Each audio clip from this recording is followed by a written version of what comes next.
Intervention sur cette motion. Je cède maintenant la parole à M. le député de Saint-Hyacinthe pour son intervention. À vous la parole.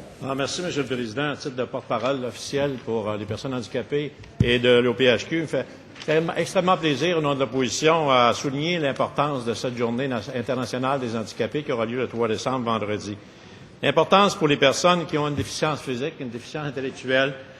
Ces personnes méritent de pouvoir vivre dans des conditions dignes et valorisantes de leurs conditions de vie. La désinstitutionnalisation et la réinsertion en société à domicile de ces personnes a fait en sorte que ces personnes méritent d'avoir des services adéquats et des services aussi de qualité.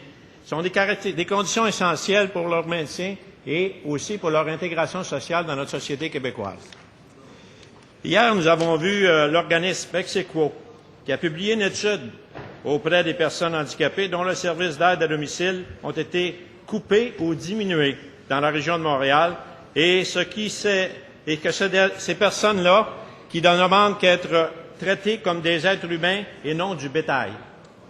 D'autres exemples nous arrivent de plusieurs régions du Québec, justement, où des agences de santé doivent faire face à des coupures ou à des manques de budget, et pour répondre aux demandes du Conseil du Trésor et du budget du ministère des Finances. Ce sont les plus vulnérables de notre société qui devront payer pour ces coupures de budget. Et je pense, moi, ils n'ont pas à faire les frais, alors que la politique à part entière est bafouée actuellement par le gouvernement. Alors, je tiens à le souligner, parce que c'est important pour les personnes handicapées. Le 3 décembre, on va souligner leur importance ici à l'Assemblée nationale, et je pense que c'est important aussi de lancer au gouvernement un message clair que les agences de santé ne doivent pas couper pour les personnes les plus vulnérables de notre société. Et ça, on y tient de ce côté-ci de la Chambre. Merci, M. le Président.